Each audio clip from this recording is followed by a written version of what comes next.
Edgar Davids, The Barcelona Diaries. Much has been written about the Dutch foundations upon which the modern Barcelona has been built. The presence of the great Johan Cruyff remains palpable around the Camp and La Masia. Cruyff's sacred principles have left an eternal mark on Barcelona, a merging of Dutch principles and Catalan culture. Treat the ball well, let it be your friend. This guiding idea eventually formulated the basis for his protégé Pep Guardiola's all-conquering, possession-based football. Before that, Cruyff's 1992 European Cup winning team, epitomized by the indomitable Ronald Koeman, embodied the first cycle in the evolution of the Barcelona way. The pragmatism of Louis van Gaal brought further success, with back-to-back league titles delivered at the end of the decade. And by 2003, it was the turn of Frank Rijkaard to restore the club to the summit of European football. To do so, he would quickly turn to another Dutchman, Edgar Davids. Today, such is the ubiquitous impact of Barcelona's decade-long success in European football, it's difficult to remember any different. Looking back to the bleak winter of their 2003-04 season, however, no one could have predicted the revolutionary era that was to follow. Before Ronaldo-inspired side lifted the Champions League in 2006, and before Xavi and Andres Iniesta's captivating carousel took flight, Barca were stuck in a rut, drifting in the shadows of the Galacticos of Real Madrid and the resurgent Valencia. Without a La Liga title since 1999, Rijkaard's first season in charge was quickly unraveling into acrimony. In early December 2003, a Ronaldo-inspired Real consigned an insipid Barcelona to defeat at the Camp in the first Clásico of the season, making it a paltry 5 wins from their first 15 league games and leaving them languishing in 7th place. Commercially, they were also losing ground to their old rivals. The previous summer had been defined by the politically charged pursuit of David Beckham, whose eventual transfer from Manchester United to Real scarred the new presidency of Joan Laporta and further skewed public perception that Real reigned as kings of Spain.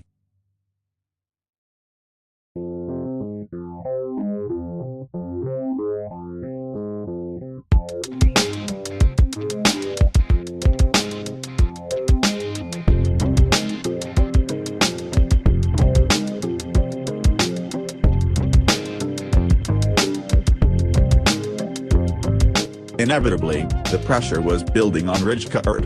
On paper, the bones of a great team were already in place.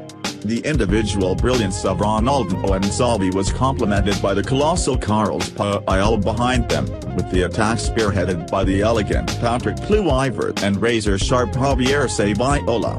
But the balance of the team was wrong. The aging Luis Enrique and Philip Cocu, valiant servants from the previous era, were now overrun and unable to provide authority and protection from central midfield.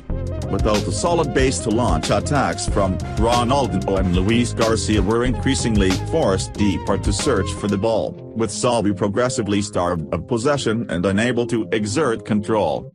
Concurrently, at Juventus, Edgar Davids was stuck in a rut of his own. After 6 highly successful seasons at the Stadio del Alpi, his place at the base of a midfield diamond had been handed to new signing Steven Appiah, deemed a fresh alternative by head coach Marcelo Lippi.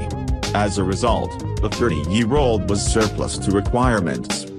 Starved of game time and rotting on the bench, Davids was a caged pitbull desperate for release. Sensing a mutual requirement, Rijkaard made his move at the midpoint of the season. Stepping off the plane from Turin, he may as well have been beamed down from a spaceship. Before we grew accustomed to the brand-building bravado of the likes of Neymar and Paul Pogba, Davids was a pioneer of the outlandish-looking footballer. With his futuristic, orange-tinted wraparound goggles and long dreadlocks, he didn't fit the mold of the archetypal Barcelona midfielder. Here was a uniquely modern footballer, the antithesis to Iniesta's choir boy, a sci-fi Roy of the Rovers.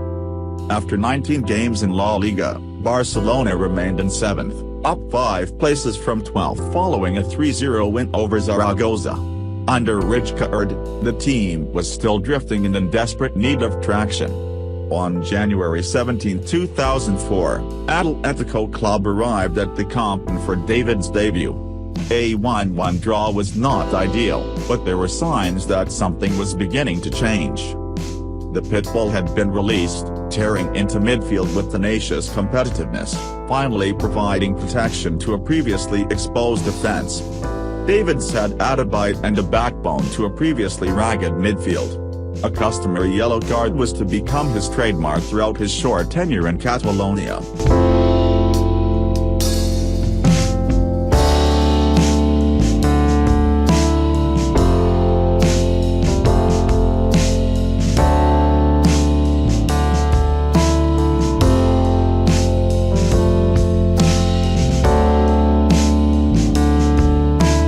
Steadily, results began to pick up. A 1-0 win away at Sevilla was the start of a 9-game winning streak, catapulting Barcelona to third in La Liga. Following that win in Seville, a 5-0 thumping of Albacete at home delivered David's first and only goal in Barca colours. With an irascible and belligerent playing style, he stood in contrast to the possession-based ideals of Cruyff and Guardiola, and yet complemented the team perfectly. In their first 19 league games of the season, the side had shipped 25 goals. Following David's introduction, this decreased to 14 over the course of the rest of the season. The impact on these defensive frailties was evident, but it was the cumulative effect on the balance of the team that was most startling. Attacking output increased from 26 goals in the first of the season to 37 in the second. A red card in a 3-1 home win against Atletico Madrid 2 weeks later was par for the course. Upon his return, Barcelona edged a pivotal match at title-chasing Deportivo 3-2. The flourishing Ronaldinho ran riot to score twice, playing with the freedom and creativity which had been lacking in the first half of the season. With David sitting behind the midfield snuffing out attacks, the supply line from defense to attack was transformed. With Xavi newly released from destruction duties, he was able to grow into his role of conductor and exert control, receiving the balls Davids had won back and immediately looking to feed the star man at the top of the pitch. No longer forced deep from wide left to search for the ball, Ronaldinho was now able to push up more centrally off the forward, occupying the left forward role which would become his mainstay over the coming years. Barcelona's flair players were a match for anyone in Europe. And now physically, they were becoming more resilient with each passing game. With their soft center hardened, teams were no longer able to kick them out of matches, knowing Davids was constantly lurking to take retribution. The unbeaten run continued, with the following 7 games yielding 5 wins. Next up was a crucial meeting with Real Madrid at the Bernabeu, in a match which has come to signify the defining contribution of David's short time in Barcelona, and a marker in the sand of the team's progress following their tepid display in December's reverse fixture. Directly up against Davids was Zinedine Zidane, still the jewel of the Galactico crown and the best attacking midfield force on the planet. Davids hassled and harangued his former teammate like a starving hyena, containing his influence and consistently forcing turnovers. With the Dutchman driving the team forward from the base of midfield and disrupting the rhythm of Real's attacks, the spine which was missing in December was now firmly in place. An 86th-minute winner from the liberated Xavi was emblematic of the reign which would follow. Barcelona's passing prince would become the scourge of Real for the next decade. An unbeaten streak of 15 games came to an end with defeat at Celta Vigo, before they closed out the season with a win against Racing Santander and a defeat on the final day at Zaragoza. They fell short of the title by 5 points, as Rafa Benitez's Valencia hung on to top spot to add to their UEFA Cup victory. Ultimately, David's stay in Catalonia was brief. Following the end of the season, he moved on to Internacional. His time at Barcelona would prove to be the last major contribution he made to a heavyweight club, with relatively uninspiring subsequent spells at Spurs, Ajax, Crystal Palace and, most peculiarly, Barnet. For Barcelona, 14 wins and 2 losses across 19 games represented a worthwhile gamble by Rijkaard. Whilst the short-term impact of Davids on their season cannot be disputed, his role as a catalyst for the era of dominance that followed is less recognized. Following Davids' cameo in the team from January to May, the importance of balancing midfield creativity with defensive attrition became evident. The liberation of Xavi after Davids' arrival, coupled with the emergence of Iniesta, represented the future fulcrum of the Barcelona midfield. To enable the likes of Xavi, Iniesta, Deco and Ludovic Giuly to flourish, it was clear an enforcer was paramount to allowing this dynamic to grow. Destruction in the midst of beauty.